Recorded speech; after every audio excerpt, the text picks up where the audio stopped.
Hi everybody, welcome back to my channel. Thank you so much for clicking on this video today. If this is your first time here, welcome. Please don't forget to smash that like button and maybe even subscribe. Leave me a comment down below and let me know how things are going. For everybody returning, thank you so much for being part of this family. This really means a lot to me. So thank you, thank you, thank you. It's definitely, it just amazes me that people want to take the time out to watch my videos and comment. That means a lot. Um, so thank you. I hope you guys are enjoying Spectacular 31 Days of Halloween. And today we are going to go over Lizzie Borden. Before I do that, one quick explanation. I'm trying out the earphones to see if that will help with the sound quality until I get my microphone. And then I also want to show you, because they're so hard to see, Melissa Blue Delicious beautiful necklace and her earrings that I am wearing that have little spiders on them. Actually, this is the package back here, a new one that I have not seen yet. And then these are my snacks. And then, of course, a couple of my favorite tarot cards. But I digress. How about you guys take a moment and smash that like button? Leave me a comment. Tell me if you're okay with the headphones until I get to a place where I can get my microphone. Um, a way to help that out is to book a reading at www.lisatbrink.com, or you can comment down below. I will see it and we can talk about it. All right, so this is like the second or third channeling video I have done on this channel. And like I explained before, I do meditation and then I write down what I hear, see, feel, whatever. And this is what I've gotten. Now, sometimes I will go off of exactly what she said, or it might actually go into a completely different direction now, depending on what she feels like talking about. Lizzie Borden. Everybody knows the story, but let's just give you a little background on Lizzie Borden. So, Lisabeth Borden was born in July, um, I forgot the year. July 19th, but I forgot the year. I'm sorry. Passed away July 1st, 1927. She died of complications of pneumonia, and I believe the flu. She was very ill at the end of her life, but I believe she was in her 60s when she passed away. Her mother passed away, and her sister Emma lived with their father Andrew and their stepmother, whose name was Abby. Of course, the story is well known that both Andrew and Abby were killed viciously in an extremely short amount of time. And everybody blamed Lizzie. She went to court, she was found innocent, but the rest of her life she lived under the shadow of this conspiracy, or the weight of people still believing that she did something, even though a court of law proved that she did not. Um, Nobody really knows what happened. But talking to Lizzie and listening to some of the things that she told me, it makes me feel like this actually was a serial killer, because there was a woman named Bertha Manchester, who was found 5 days later, also hacked to death in a very similar fashion to both of her parents. Um, I'm not saying that they are connected, but it's enough to put doubt because it wasn't that far away. This is back when transportation was not easy. You couldn't get to places as fast as you would like to. Um, so this was close. And she also makes me believe that there were two on one. So she's almost leading me to believe that there were two other people hiding in the house, and they had probably been there for a few days. Now, if you're familiar with the Villisca Axe murders, that is one of the biggest theories. And that is so close to home for me. I don't know if I'll ever do a video. If you are familiar with that story, one of the theories is that there were people hiding in the attic, which very well could have happened. Um, Lizzie is telling me that this is very similar, and she tells me that it was 2-on-1. So two people took out one person. It wasn't just one. Um, of course, I flat out asked Lizzie if she was innocent. Did you do it? And she said, I was proven innocent in a court of law, wasn't I? I have no remorse because I didn't do anything. I don't need to be remorseful. Um, I did ask Lizzie who killed her parents then, and she said, who cares? They're dead. And I know this seems very crass, but this was something that Lizzie had to live her entire life around. She had her entire life destroyed. Mess with you. Your family's dead. Your family died in a very violent way, and now you are the number one suspect. They couldn't prove guilt or innocence really in the court of law. They had so much lack of evidence. One of the things that I just know throughout my years is wielding an axe, and you are physically with all your force having to, kill two people. These people were almost completely beheaded. So keep that in mind. And Lisabeth was not a thin woman, but she was not a heavy woman, but she was short. That would take an extreme amount of power to kill two people without having any evidence on her. That included cuts, bruises, scratching, anything like that. Lizzie told me they were both attacked from behind and taken by surprise. So she knows the details of the death. She just doesn't care about them. And again, I'm trying to explain her crassness for this because she doesn't care anymore. It's very annoying, and she had to live her entire life with this over her head, and she's telling me she didn't do it. She's telling me that her sister did not do it. She is making it very clear how angry she is that there is a rumor of her and her sister having an affair. And that was also something that took away from any part of her sanity. She thinks it's extremely offensive, and she's like, how dare you? She's pissed, and she has every right to be pissed about it.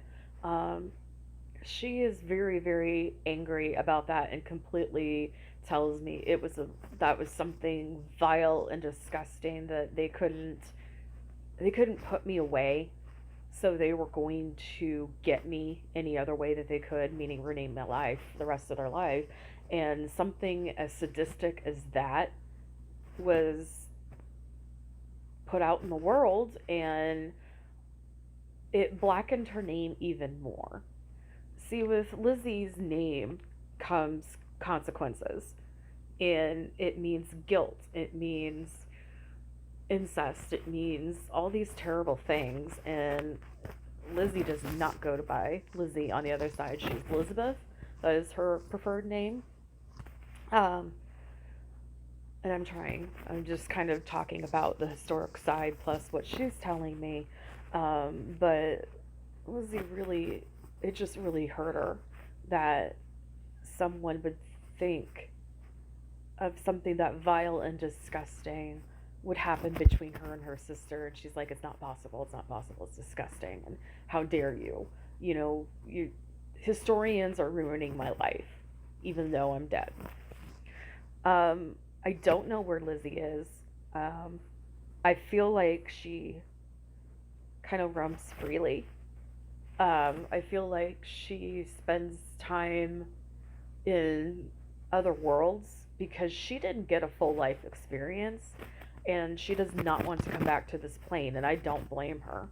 But I feel like she's possibly on another plane of existence trying to learn, but um, she will not come back for this life because she has no karma to pay. And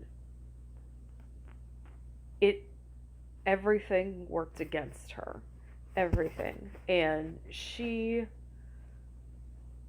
I do really feel like she's on another plane of existence right now trying to have a life instead of what she had here. Um, Talking to Lizzie, I asked her, you know, if she could travel anywhere in time, where would she? Because I'm always, where would you go? Because I'm always interested about that. And she told me that she definitely would have been a child of the 60s. She was born completely wrong decade. She would have been the flower child in San Francisco. She would have been the protester. She would have been the student. Um, and she wants to make this abundantly clear because it's important to her. Um, yes, she was a lesbian, but again, no, she was not involved with her sister. And one has absolutely nothing to do with the other, and she's trying to help break that stigma. She said lesbians already have it hard enough, even now. And why would you think that they would do something so sadistic as sleep with their sisters or their cousins or whoever? It's sadistic, it's disgusting. And I would not discuss someone's sexuality without their permission. And she's like stomping her feet about it, saying, yes, this is who I was, this is who I am. But to associate that with something so disgusting as incest, how dare you? Um, and she says it's still happening today. Obviously it that really, really bothers her. Actually, it really bothers her to see people who are different and people who are innocent. And that could be, you take that any way you want, but people who are different, it really bothers her to see them um, chastised in public. And that really, really bothers her. And she actually comes to some people to remind them how special they are. She doesn't want anybody to have to go through what she she doesn't want anybody to go through what she had to do in her life, which was being blamed for something that she is very adamantly telling me that she didn't do and her sister didn't do. But she's not saying anything about the maid. The maid, Maggie Sullivan. Oh, she's telling me Maggie was involved. Maggie was involved. Maggie knew the two hoodlums, and that's the word she's using, that were in the household. She let them in. She was planning a robbery, but the people that she picked out were a lot more sadistic than what she realized. She did not want a murder to happen. She keeps telling me a robbery went wrong, and Maggie's got hers. This might have been even someone that was a relative of Maggie, the maid, um, but like a far cousin or something like that. Someone that she didn't really know that well, but I feel like they were sadistic, and she was just looking for some money because Andrew Borden was extremely wealthy but lived like a pauper, and I can only imagine what it took to get things in the home that she needed to do her job. Um, yeah, Lizzie's really blaming her. And Okay. Lizzie wants me to tell you that Lizzie was drugged. Um, she was drugged that day uh, a couple of times.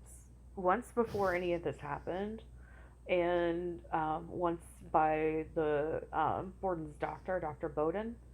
Um, he kept her on a steady supply of morphine and until actually all the way through the trial. Um, so she was quite out of it and delirious during all this time. And remember, I'm talking about morphine back in the 1800s, not morphine now. Two completely different things. So she was hallucinating. She was very sick. She didn't know what was real and what wasn't at that point. And that's why a lot of people didn't understand her because she kept changing her stories. She was full on hallucinating. So what she told at that moment was the truth for that moment because that's what she honestly thought was happening. Um,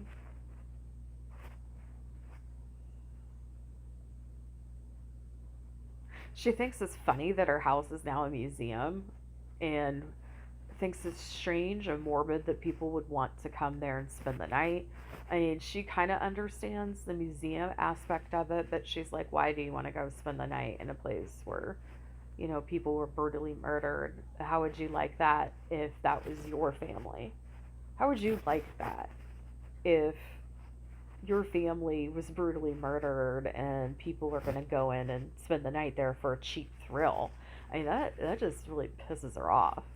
Um, Lizzie's got a lot of anger in her, and she'll spend the night there at the Borden house. She will mess with you.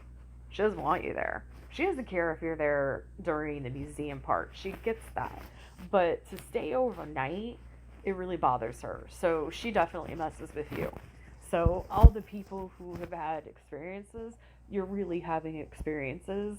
Um, Her parents, mom and or dad and stepmother don't go there.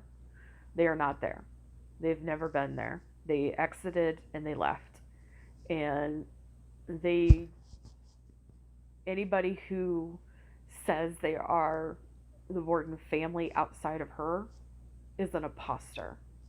And she wants to make that abundantly clear that they are an imposter. And she comes. Hard to explain. I don't even know how to begin explaining this. But it's like they're on the same plane of existence. They acknowledge each other, but they're not in the same part. Um, there's no love lost, there's no animosity, but they are not in the same space. And neither one of them have reincarnated either. And I don't know if it's because of the quite violent way that they died. Um, the maid has reincarnated a couple times. Emma.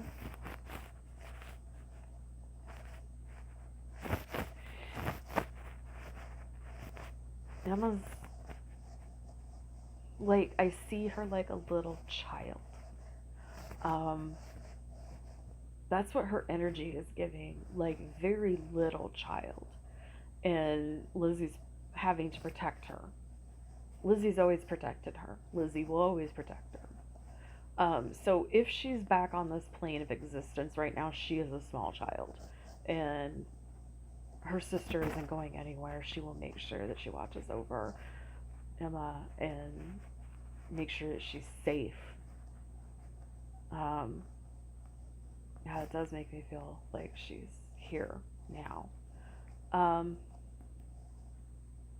that's really all I'm getting, but Lizzie proclaims her innocence, and while she can be crass and rude, she doesn't have patience for anything anymore. She doesn't need to. She keeps telling me she doesn't need to be remorseful because she didn't do anything wrong. And just because she's not remorseful doesn't mean that she's not grief stricken or she wasn't grief stricken during her life. Um, it's very sad. It's all very sad. She lost her family, and she had vile rumors that haunted her life, and even after death, they got worse. And she's completely disgusted by the little nursery rhyme song. Um, there's a lot of hate, a lot of disgusting things to come out of this, and it's one of those things where you might want to take a look at yourself and ask why. Why would you want to exploit this in a matter of not just talking about historic records? I don't know. But, she's saying she's innocent, and I believe that she believes what she's saying. And she's so adamant about it, even from the other side, that I completely believe that she believes what she's saying. I don't know. What do you guys think? How about you comment down below and let me know what you think? Was Lizzie Borden framed? Did she actually do the murders, or was she completely innocent? I don't know. If you haven't smashed that like button already, smash that like button and go ahead and subscribe to this channel to get more awesome videos like this. Because, yay. Alright, everybody. I hope you're having a good day wherever you are. Don't forget that I am going to be doing a live on Halloween. More information about that later. I'll put that in the community tab. And you can always book a reading with me at www.lisatbreg.com, or you can comment down below.